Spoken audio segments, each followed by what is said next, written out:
Hello, everybody. Scott Golden here with the SmackDown review for the 15th of January 2021. Better show than normal from them, I guess. And it's hard because I really try to go in open minded, even though, honestly, I've given up on WWE giving me consistently good programming. Having watched almost for at least a year and a half regularly now, I've given up on the product being good consistently. So it's hard when I'm doing reviews um, and there's a good show because slowly, much like an abuse survivor who wants to believe that things have changed but really haven't. And no, I'm not trivializing physical or any other type of abuse. It's just a comparison in the mindset. They have abused their fan base by starting and stopping stories. They have abused their fan base by not really caring about the product they put out. And I think to a degree there is that mentality of how long can something good last that I think anyone with even half a brain is there. So starts with the Roman Reigns Adam Pearce angle flashback. Roman Reigns and Paul Heyman are in the back. Reigns locker room. Reigns sits in a chair and Heyman's kind of supporting him. Reigns is looking over the contract for his Rumble match. Uh, Heyman points out they haven't had the contract very long. He sees that Reigns isn't happy. Um, and Heyman says that things need improvement and stipulations. He promises to get them added. Jey Uso makes his way to the ring. He welcomes everyone to the Bloodlines show. He noted they're running SmackDown and they make the decisions. Uso claims Reigns provides for everyone's. He pointed out hot towels and food and catering. Rosters should be thanking Reigns on a regular basis. Uso announced he's entering the Royal Rumble. He promised to win and go to Raw and beat the champion Drew McIntyre. Uso turns his attention to Nakamura. He notes everyone's talking about Nakamura's performance last week.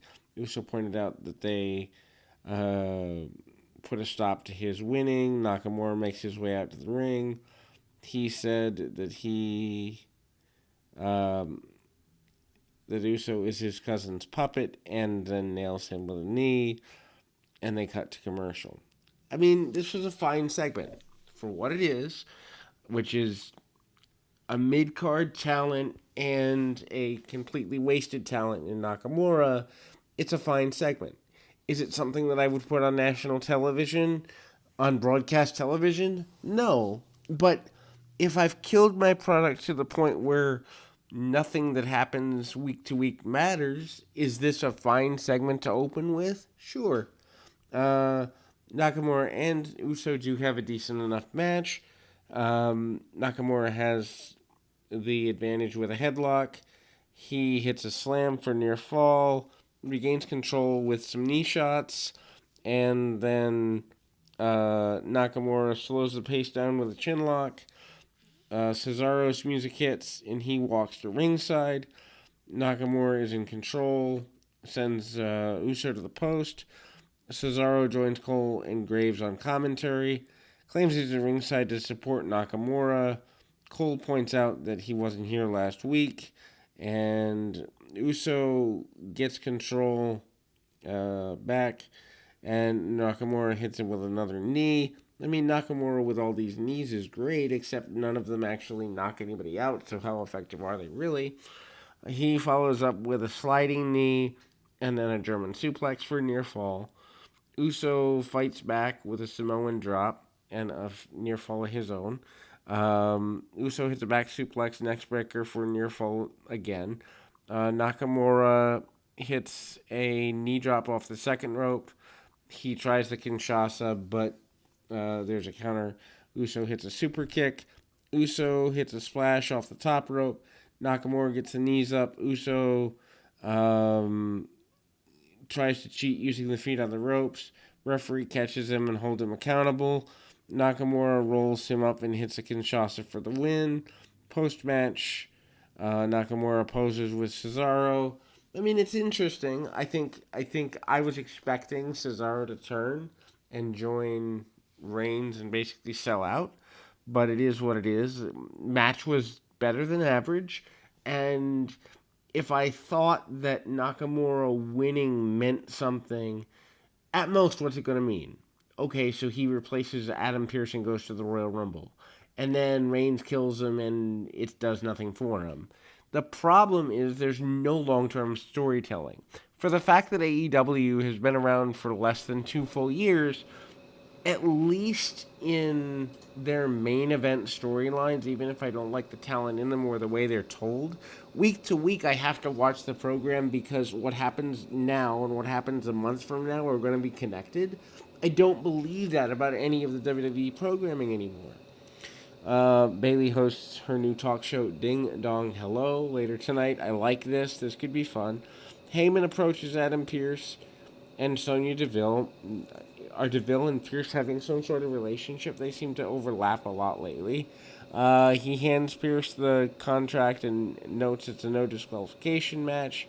Pierce has heard enough and cut Heyman off. He signs the contract. Jey Uso yells at the referee and blamed him for losing. He threatened that Robinson could lose his job. They recapped Ziggler and Rude defeating the Street Profits for the SmackDown tag titles. Kayla Braxton interviews Street Profits. Braxton wonders if defending the titles when they did was a mistake. And they said they could never turn down a challenge. They promised to win the titles back. This promo was flat. Roman Reigns spoke with Apollo Cruz in a locker room. Reigns gives Cruz advice. Heyman walks back in. Cruz went to leave. Reigns told him to stay. Heyman informed Reigns the match is no disqualification. Reigns doesn't like this and demands last man standing. Heyman noted Pierce wouldn't agree to that, and Reigns didn't care, and he considered the matter handled. He said if it's a problem, Pierce can sign the contract in the ring. Okay, Pierce already signs the contract. Drawing this angle out proves that they have no storytelling ability outside of let's stretch something that's already happened into a segment because we don't know how to use our time efficiently. This is pathetic, and it reeks of we have too much television time. We don't know how to use it appropriately, even though we have hundreds of people under contract. So let's just watch us waste time in pandemic times when people are looking for escapes. This is abysmal and a waste of people's time, energy, and money in terms of the money years that talent are wasting in these segments. Anyway, Natalya with Tamina defeats Liv Morgan with Ruby Riott and Billie Kay. This is fine, but why is Natalya still on my TV? Somebody in the comments or on social media or in direct message, explain to me when the last time Natalya was relevant was. And I might give half a care, but I'm guessing it was at least 5 years ago. Anyway, Morgan has an early advantage. Natalya drops her on the top rope. Natalya tries a suplex, but Morgan counters, gets a near fall off the counter. Natalya takes over, hits a clothesline, follows up with a backbreaker and a submission. Natalya hits a discus lariat for another near fall. Billie Kay jumps off a commentary where she was, and that wasn't going that well anyway. She goes back to ringside. Natalya goes for the sharpshooter. Morgan used an inside cradle for another near fall. Tamina scares Kay at ringside. Kay jumps into the ring. Morgan is distracted. Natalya rolls her up for the win. Number one, this does nothing for Liv Morgan, who I think has a lot more depth as a character left. She's young.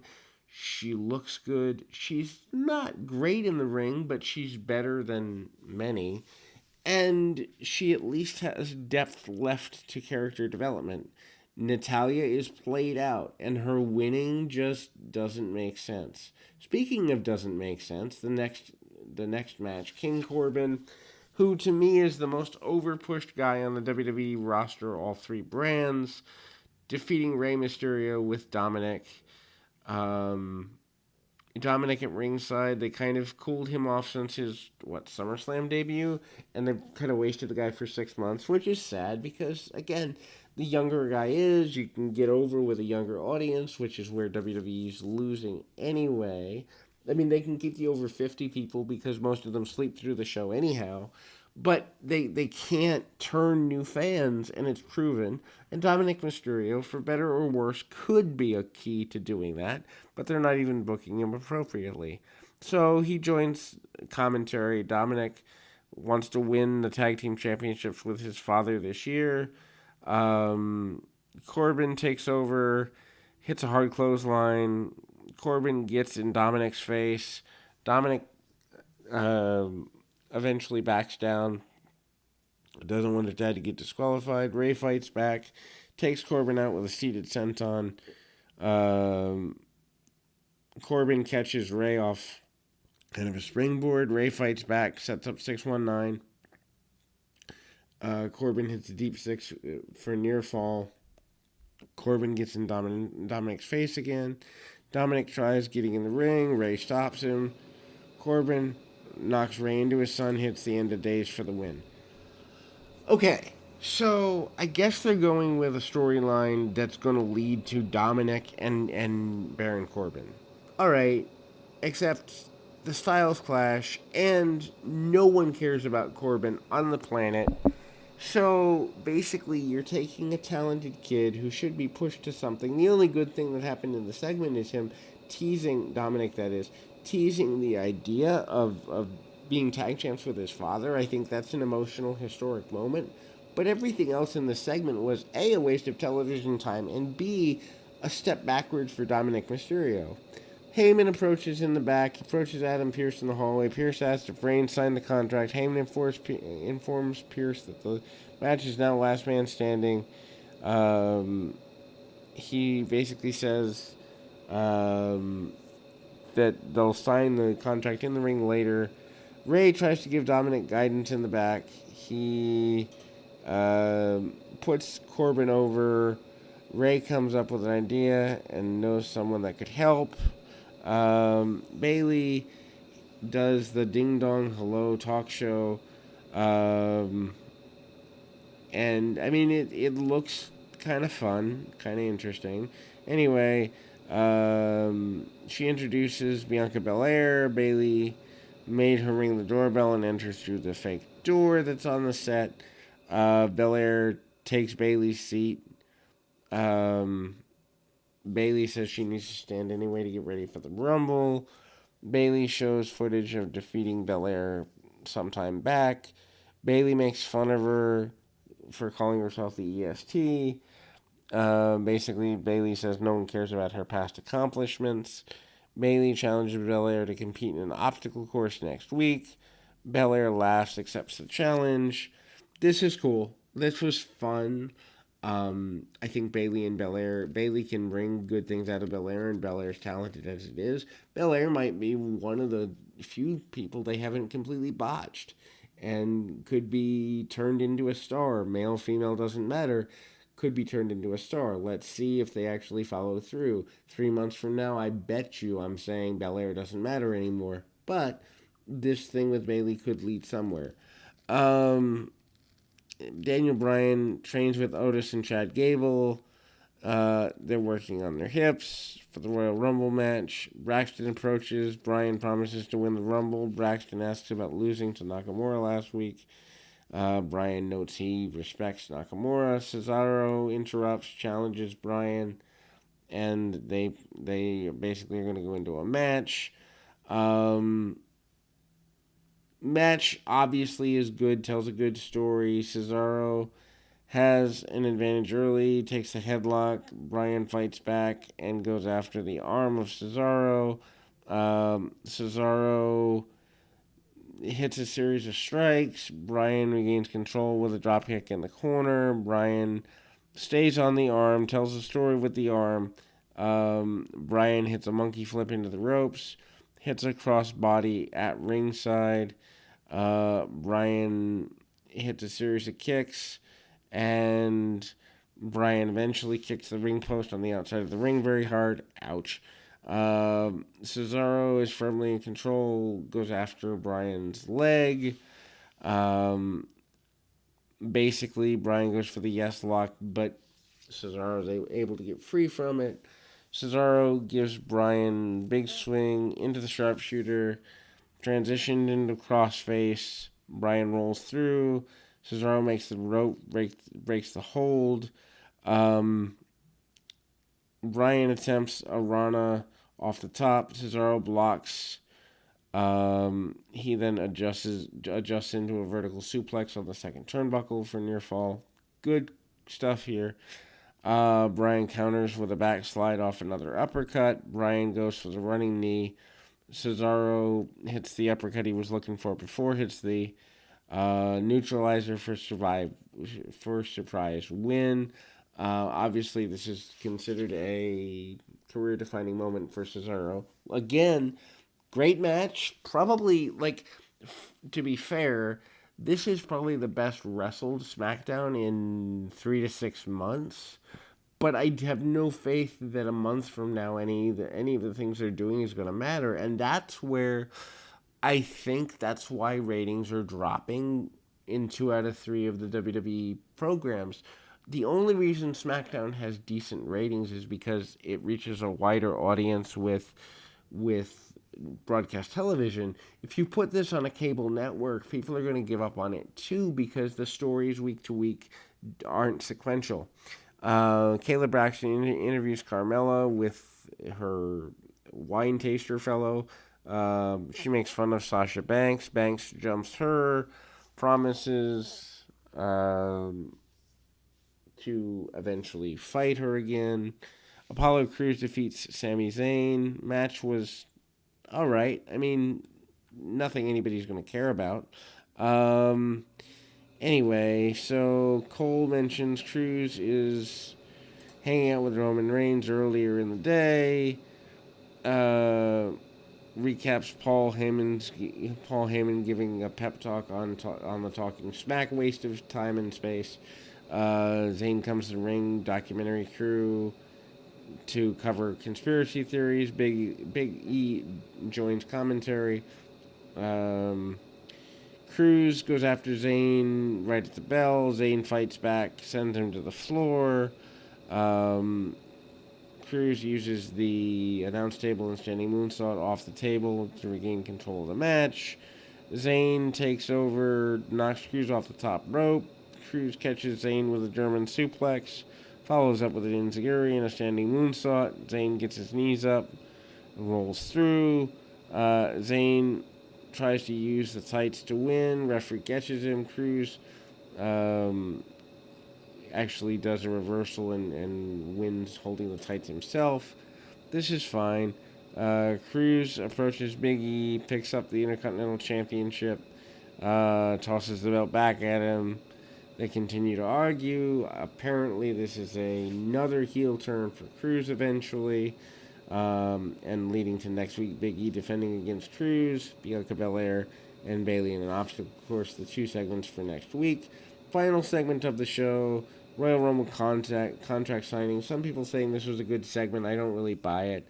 I mean, they did tell a show-long story putting over the Pierce thing. Roman Reigns, Paul Heyman, and Jey Uso come to the ring first. Pierce walks out with the contract, sits down. Roman demands that Pierce get up. And they switch places at the head of the table. Uso pulls Pierce out of the chair. Pierce signs the contract. Reigns signs it with a smirk on his face. Pierce takes the mic. He smiles and said he waited all night for Reigns to sign the contract. Reigns is confused. And Pierce sells his knee, which when he made up the ramp. Pierce noted he has an old knee injury flaring up, and he reserves the right to find a suitable replacement. And And then Pierce notes he's already found that replacement and introduced Kevin Owens. Owens signs the contract. Reigns is furious as he sits in the ring. I don't know. I mean, so basically what you've done is a bait and switch. Not that Pierce would have been a good opponent per se. That's not the point. You've built a story for 2 or 3 weeks now, and you're baiting and switching out of it because you waste television time. It infuriates me that there are people, men and women, who are in this sport who give their bodies, give their blood, take time away from their families in a pandemic, and you're just wasting time. Oh, well, let's just have fun with this and let's make it enjoyable and entertaining and have it mean nothing in a month. And yet there are people that are putting their lives on the line. It's unconscionable, and for $1 billion company to do this to talent repeatedly, hopefully things like AEW and other alliances take Vince down. The best thing that would happen for the sport of wrestling and the talent in it is if WWE crumbles completely. And I'm not saying that because there aren't talented people there. I'm saying that because their antiquated business model that's gone on for 20 plus years, and I say that's because that's when WCW went out of business, needs to be brought down and brought down hard. For the sake of the business in 10, 15 years, it's the best thing for business. Anyway, we will have more of the Mid-South series, start a new series within the next week, and we've got over 1,000 audios for you to check out. Keep your feet on the ground, your mind in the moment. Till next time, everybody.